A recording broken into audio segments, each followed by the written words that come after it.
Bismillahirrahmanirrahim. Alhamdulillahirabbil alamin. Allahumma sholli ala sayidina Muhammad wa ala ali sayidina Muhammad. Assalamualaikum warahmatullahi wabarakatuh. Halo teman-teman, apa kabar? Mudah-mudahan teman-teman selalu dalam lindungan Allah Subhanahu wa taala. Amin ya rabbal alamin. Alhamdulillah, kali ini aku akan sharing lagi pengalaman sholawat dari teman-teman kita. Tapi sebelumnya buat teman-teman yang belum subscribe, jangan lupa subscribe dulu biar aku makin semangat lagi bikin videonya. Buat teman-teman yang punya testimoni sholawat, langsung aja kirimkan testimoni teman-teman ke 0813 1543 0565. Yang belum punya buku ini, jangan pernah lelah ada nikmat di setiap sholawat. Teman-teman bisa cari di Gramedia. Ada di Gramedia seluruh Indonesia, harganya 55.000. Tapi kalau teman-teman mau beli di Shopee, teman-teman bisa klik link di deskripsi box. Atau teman-teman yang mau order ke admin, itu teman-teman bisa langsung aja WA ke admin 08 12 9875 7860. Dan masih ada stoknya, masih ada beberapa lagi ya untuk bisa dapetin tasbih. Jadi teman-teman langsung aja ke admin gitu ya. Nah, langsung aja akan aku bacain testimoninya. Ini dari Mbak Gita di Bandung nih teman-teman. Alhamdulillah Kak Mel, setelah mengamalkan sholawat mulai dari sholawat Nariyah, sholawat Munjiat, sholawat Jibril, hidup terasa nyaman. Waktu itu sempat aku butuh uang buat lunasin utang 30 juta. Waktu Japo 2 minggu udah pusing, mana suami gak tahu. Aku geber baca sholawat Nariyah 4.444 kali sambil puasa, kelar dalam 2,5 hari. Lanjut sholawat Jibril 5.000 kali, istighfar 5.000 kali. Tiap hari selang 2 minggu Allah jawab doa-doaku. Semua doa-doaku. Tiba-tiba suami ngasih langsung secara cash. Tapi Allah kasih ujian yang bikin aku nyesek di dada. Suami kedapatan mau nikah lagi, tapi karena sering mengamalkan sholawat dan istighfar. Biasa kalau cewek, kalau suami macem-macem kontak gitu ke hati, ada yang janggal daripada gak enak hati. Aku sholat istiqoroh, minta petunjuk, tapi Allah dengan kekuasaannya memberikan petunjuk lewat mimpi bahwa suami selingkuh dan mau berbuat zolim. Dari sana aku sembunyi-sembunyi mantau kegiatannya. Ternyata bener banget, baru niat mau direncanakan udah ketahuan duluan. Dan aku langsung minta cerai sambil terus sholawat dan istighfar sembari sholat tahajud istiqoroh setiap malam. Dan hampir udah diajukan tinggal tanda tangan. Tiba-tiba ada kejadian dari anakku yang akhirnya kita berdua bisa mengurungkan niat untuk berpisah karena alasan anak yang gak bisa aku jelaskan, yang pada akhirnya kita gak jadi pisah. Dan suami minta maaf untuk janji untuk tidak mengulangi kesalahannya lagi. Tapi tetap aja Kamel, jadinya sampai sekarang aku jadi susah percaya lagi. Pasti selalu ada kecurigaan walaupun beribaratnya dia bener udah tobat. Dan sebenarnya masih banyak lagi keberkahan lewat sholawat lainnya. Apalagi sekarang aku fokus ke sholawat Munjiat minimal 500 sampai 1000 setiap hari. Urusan dilancarkan sama Allah. Doakan aku ya Kak Mel, semoga suamiku senantiasa istiqomah di jalan Allah dan kita selalu jadi keluarga sakinah mawaddah warahmah sampai jannah. Amin, amin, aminkan ya teman-teman. Waalaikumsalam Mbak Gita, Masya Allah. Jangan tinggalin sholawat, apalagi Munjiat. Insya Allah nanti hatinya bisa ikhlas, bisa percaya lagi sama suami. Dan suami bakal bener-bener berubah 100% jadi suami yang terbaik buat Mbak Gita. Yang penting jangan jauh dari Allah. Kemudian aku tanya, jadi utangnya lunas? Iya, justru malah ditingkatkan lagi maksimalnya istiqomah Kak. Insya Allah Kak bisa lunas, tapi masih ada amanah lain yang belum aku selesaikan. Doakan aku ya Kak, semoga secepatnya bisa lunasin semua amanah hutang sampai ke akar-akarnya. Tapi walaupun masih ada berkah dari sholawat, terus terasa ringan cicilan pun pas giliran gak punya duit. Tapi pas waktunya Allah selesaikan dengan caranya kadang gak masuk akal. Aku juga bingung kalau ditotalkan pengeluaran per bulan. Jadi pas nggak punya duit tiba-tiba ngecengin sholawat, ada aja rezeki, malah bisa bayar hutang, bisa buat belanja kebutuhan makan. Senjata aku kalau lagi nggak punya duit, kencengin lagi sholawatnya, pasti ada aja. Malahan baru minggu kemarin kena tipu uang, tapi nggak ada sedikit pun rasa sedih atau nyesel, malah yakin Allah ganti. Bener aja Kak, semakin yakin Allah buka jalan dari arah yang tidak disangka-sangka. Saat ini aku lagi riadoh baca sholawat Munjiat Kak 1000 kali, jadi fokus ke itu dulu. Paling kalau ada sisa waktu aku baca sholawat Nabi. Masya Allah, semoga istiqomah ya, semangat 1000 Munjiat. Alhamdulillah suami makin baik ngasih duit, tapi kadang jadi was-was, kenapa ini orang jadi baik banget. Kadang timbul curiga juga, tapi ya udahlah, serahin semuanya sama Allah. Makasih ya Kak untuk ilmunya. Semenjak aku kenal sama Kak Mel, hidup jadi berubah lebih baik. Kenapa nggak tahu sholawat dari dulu? Masya Allah, nggak apa-apa, yang penting sekarang udah kenal sholawat. Iya, Kak, makin yakin aja. Semoga Kak Mel sekeluarga sehat, amin. Dilimpahkan rezeki, sakinah mawaddah warahmah sama suami. Channel ini membuat banyak terinspirasi dari yang kurang baik. Alhamdulillah bisa menjadi lebih baik. Semoga menjadi amal jariah buat Kak Mel dalam menyampaikan sholawat. Semangat, Masya Allah, amin. Terima kasih doanya Mbak Gita, doa yang sama buat Mbak Gita. Masya Allah ya teman-teman, the power of sholawat. Ketika Mbak Gita butuh uang 30 juta buat bayar utang, Mbak Gita sholawatan sama Allah, ditolong. Walaupun utangnya gak langsung lunas semua ya, karena Allah tahu Mbak Gita ini punya masalah yang harus diselesaikan lebih dulu, yaitu masalah suaminya, masalah rumah tangganya. Dan Masya Allah, setelah selesai masalah rumah tangganya, ada aja tuh jalan dari Allah ya. Jadi teman-teman, semangat terus, semangat terus. Apa sih susahnya kita cuman bilang Sallallahu ala Muhammad, hilang 10 dosaku. Sallallahu ala Muhammad, hilang lagi 10 dosa. Sallallahu ala Muhammad, sallallahu ala Muhammad, sallallahu ala Muhammad, udah 30 dosa. Sama yang tadi 2 udah 20 dosa, 50 dosa. Aku barusan dihapus sama Allah, insya Allah. Dan aku dapat 50 rahmat dari Allah. Rahmat itu apa? Kasih sayang Allah. Makanya ketika kita baca salawat, kita tuh berubah. Kayaknya orang-orang tuh jadi baik sama kita.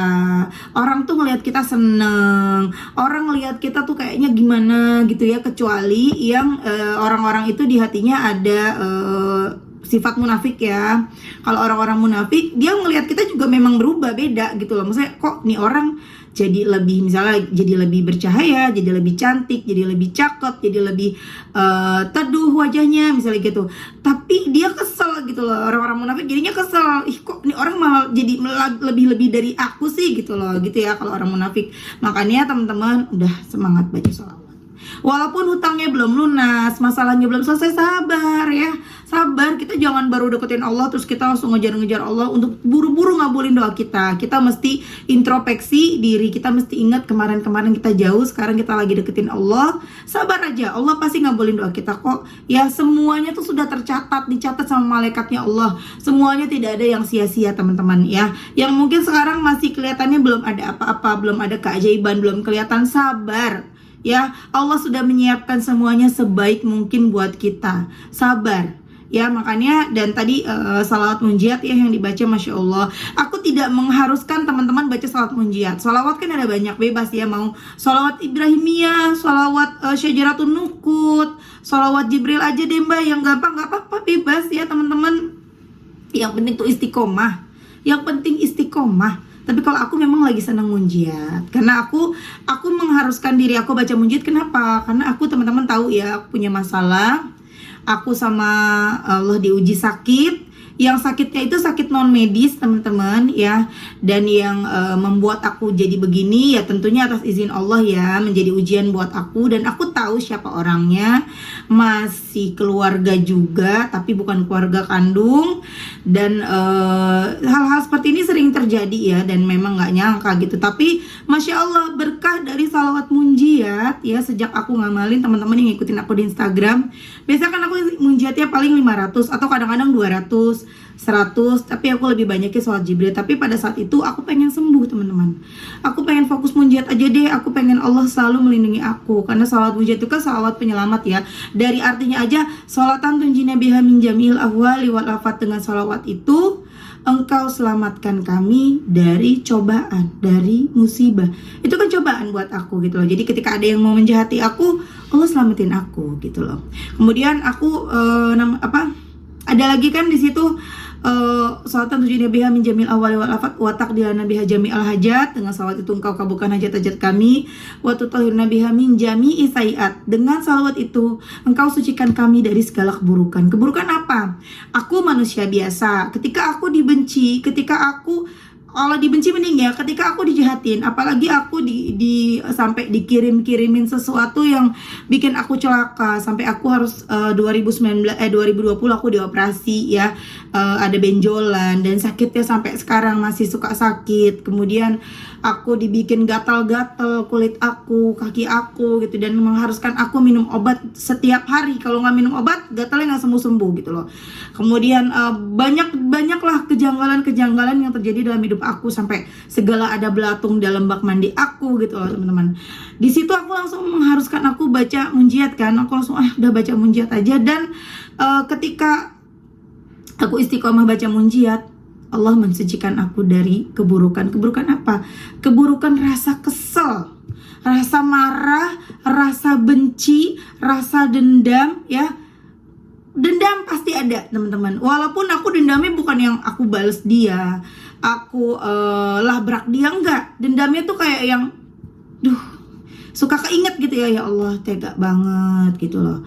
Tega banget, dulu aku dioperasi, anak-anakku masih kecil-kecil, anak-anakku nangis, aku tinggal 5 hari di rumah sakit. Kok tega ya, kok bisa ya gitu kan, gitu ya. Pasti kan ada ya bisikan-bisikan seperti itu. Dia selalu liatin story aku loh. Dia selalu lihat story aku, itu nggak pernah absen. Dan selalu setiap aku update, selalu duluan lihat story aku. Kayaknya kalau ngelihat dia tuh kayak makin kesel gitu aku. Pengen aku blokir, pengen aku hapus, tapi rasanya nanti malah bikin cari keributan gitu ya. Mau aku labrak juga, mau aku tegur juga, kita tidak punya bukti. Kalau hal-hal seperti gaib seperti itu kan nggak ada buktinya.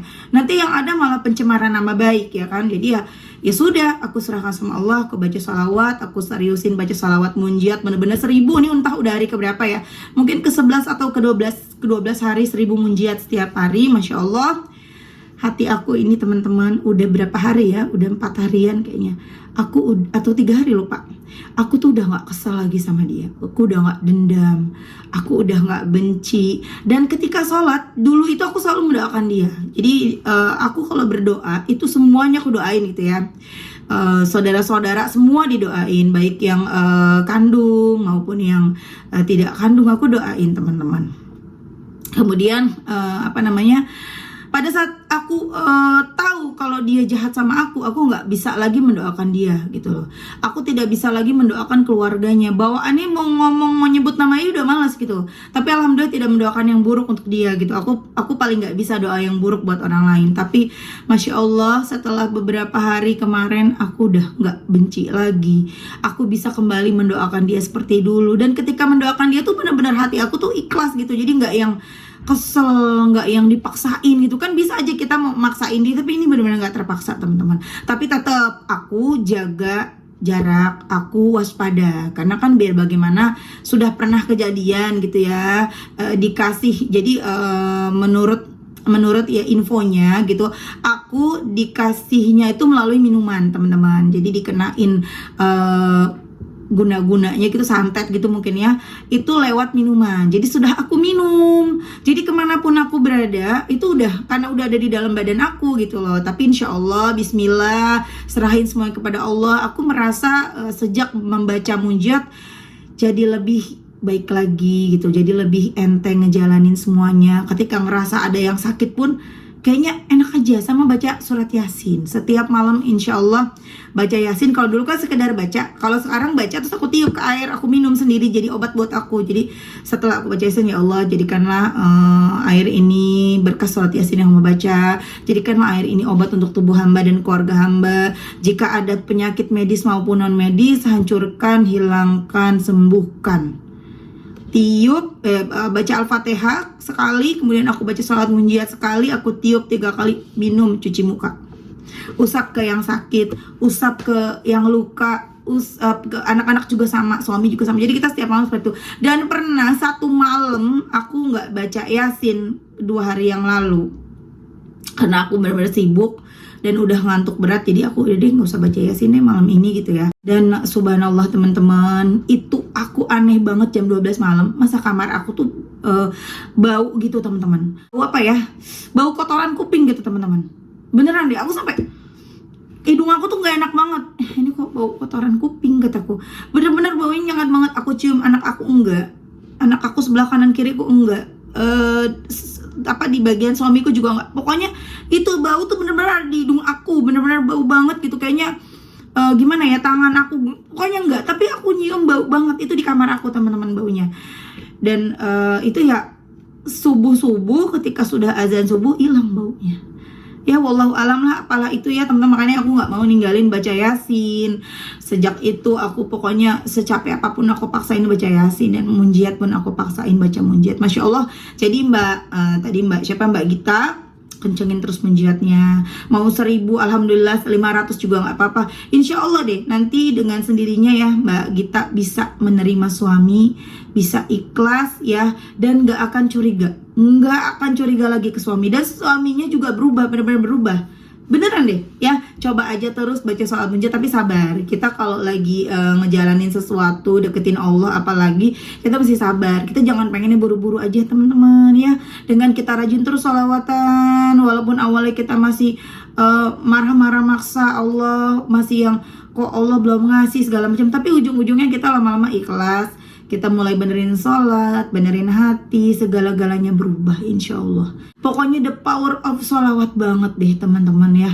Jangan sampai nggak sholawatan ya. Semangat terus buat kalian yang pada punya masalah, yang pada punya utang, yang pada punya keinginan, udah sholawat aja. Oke, terima kasih udah nonton. Semoga bermanfaat dan jadi motivasi buat teman-teman. Doain ya supaya Mbak Gita suaminya benar-benar berubah 100%, Mbak Gita bisa ikhlas, dan keluarganya sakinah mawaddah warahmah, rezekinya berkah berlimpah. Amin amin ya rabbal alamin. Assalamualaikum warahmatullahi wabarakatuh.